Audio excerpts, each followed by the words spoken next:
Darius had spent most of his life surviving the streets of Long Beach. A childhood surrounded by poverty, crime, and broken dreams left scars that never fully healed. By the time he was 16, he was deep into gang life, running with people who called him family but introduced him to violence, drugs, and prison cells. Now 31, Darius was different. 3 years out of prison, he worked long hours cleaning cars at a local shop. Every day, he passed the same street corners where younger versions of himself stood, wearing the same colors, believing the same lies. One evening, sitting in his cramped apartment, Darius scrolled through Instagram. Stories of influencers living lives he'd never imagined. It stirred something in him: frustration, regret, and a need to be heard. On impulse, he flipped open his cracked phone, hit record, and started talking. "My name's Darius. I used to bang. I did things I'm not proud of. I lost people. I hurt people. But that ain't who I am no more." His voice trembled but remained steady. "I want to tell y'all, it's never too late." He didn't overthink it. No fancy edits. Just raw truth. He posted the video to Instagram, TikTok, and Facebook with the caption, "From the streets to survival. My real story." He figured a few friends might watch it. Maybe his mom. The next morning, his phone buzzed nonstop. Notifications stacked, higher than he'd ever seen. Comments flooded in. Thousands. People thanking him. Others sharing their own stories. Some crying, some skeptical, but most inspired. His follower count exploded from 200 to over 50,000 in 2 days. At first, Darius thought it was some glitch. Then he checked his DMs. Influencers, community leaders, even local news reporters were reaching out. But one message made his hands shake. A verified account. Blue checkmark. "Snoop Dogg followed you." He stared in disbelief. Moments later, another notification. A comment under his video. "Respect, nephew. You got a story the world need to hear. Hit me up, let's chop it up." Snoop Dogg. Darius dropped his phone. "Ain't no way. This ain't real." His heart pounded, hands sweating. He paced his tiny apartment, rereading it a dozen times. Without wasting time, he replied, "Thank you, big homie. Whenever. I'm ready." Minutes later, a DM arrived. "Send me your number. I'ma call you." When his phone finally rang, an unknown LA number, Darius almost couldn't answer. His thumb hovered, then finally hit accept. "Yo, what's good, nephew? This Snoop." For a moment, Darius couldn't speak. His mouth opened, but no words came out. Finally, "Man, I don't even know what to say." Snoop chuckled. "Say whatever's real. I saw your video. You touched me, homie. You telling the truth a lot of folks scared to say." They talked for nearly an hour. About life, about mistakes, about redemption. By the end of the call, Snoop made it clear. "We gon' link up. I got something in mind for you." Darius sat in silence after the call ended, staring at the wall. For the first time in years, hope felt real. The following week was a whirlwind. Darius's video continued spreading, shared by celebrities, activists, and even news outlets. He got requests for interviews from local podcasts, community pages, and even the LA Times.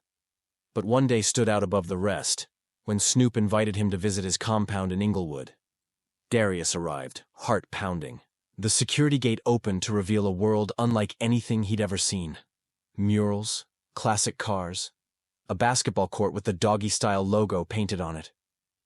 Snoop was waiting near the studio, tall and unmistakable, dressed in a Crenshaw jersey, gold chains and signature braids swinging. "What's up, nephew?" Snoop greeted him with a hug. "Welcome to the doghouse." Inside, they sat in a lounge filled with smoke, trophies, and platinum records. But the conversation wasn't about music. It was about purpose. "Look, Darius," Snoop began. "You got a voice. People listening. You bigger than you think right now." "I never thought anyone would care," Darius admitted, looking down. "Nah, homie. People crave real. You gave 'em that. Now, what you gonna do with it?" Snoop laid it out. He wanted to help Darius build a platform.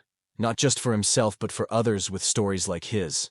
A podcast, a YouTube series, speaking gigs, even collaborations with nonprofits fighting gang violence. "You could be the bridge, nephew." Show these young'uns there's a way out. The idea felt overwhelming.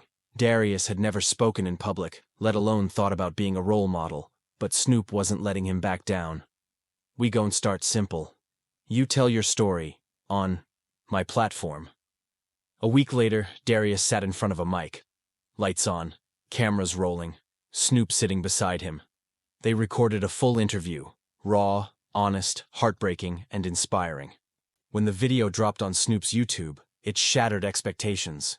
Millions of views in hours. Comments flooded in from all over the world. Former gang members, single moms, struggling teens, teachers, ex-convicts, everyone finding pieces of themselves in Darius's words. But not all feedback was love. Some from his past saw it as betrayal. One DM read, "Keep running your mouth, you gon' regret it." Fear crept back in. The streets didn't always forgive. That night, Darius called Snoop. "What if they come for me?" "Then you know you—" "Making noise, nephew," Snoop answered calmly. "But you ain't alone no more. I got you." As weeks passed, Darius's new life moved fast. He launched his own Instagram live series, From the Block to the World, where he interviewed others who overcame street life. His audience grew beyond LA. Messages came from Chicago, Detroit, New York, London, even South Africa. But with growth came pressure. Imposter syndrome hit hard. Some days Darius woke up asking, "Am I really the one to do this?" One afternoon, as he walked past the same liquor store where he once sold drugs, he saw a group of teens arguing. Heated, fists clenched, Darius stepped in. "Yo, y'all know how this ends," he said, raising his hands. "It's jail, or worse." One kid spat back, "Man, what you know?" Darius pointed to his phone. "Look me up. My name Darius, I been you." Silence. Then the older teen mumbled, "I saw your video. You that dude Snoop posted." The tension broke. The kids walked away. It hit Darius then. His voice carried weight now. More than fists, more than fear. But his past still lurked. One evening, he came home to find his car windows smashed. A note left on the seat. "You switched up. Stay quiet." Snoop called immediately when he heard. "You good, nephew?" "Yeah." Shook. "But good. Let 'em hate. They ain't mad at you. They mad at their own reflection." Instead of retreating, Darius doubled down. He organized a community event. Voices of Change, inviting other reformed gang members to speak, rap, and share resources. Snoop showed up, brought food trucks, DJ'd for a while, even freestyled with the kids. The event drew hundreds. Laughter, music, hugs, and hope. Months later, Darius woke up to an email from a Netflix executive. They'd seen his videos. They wanted to discuss a documentary, his life, his transformation, and the power of redemption. At first, Darius thought it was fake. But after verifying, the meetings became real. Snoop signed on as executive producer. Cameras started rolling weeks later. Filming was raw. They revisited the places Darius had avoided. His childhood home, prison gates, the grave sites of friends he'd lost. The documentary wasn't polished. It was gritty, painful, but inspiring. During production, Darius stood on the TEDx stage, in front of hundreds, telling his story. His knees shook, his voice cracked, but he delivered. When the Netflix documentary finally dropped, From the Block, it hit the global trending charts in hours. Reviews poured in. News outlets covered it.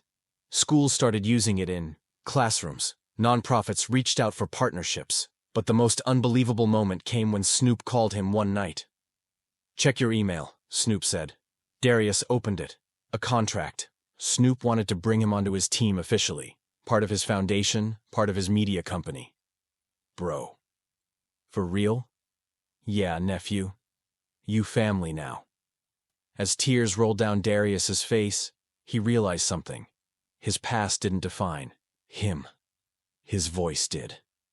As the LA skyline blinked in the distance, Darius whispered to himself, "Ain't no going back now." And there wasn't.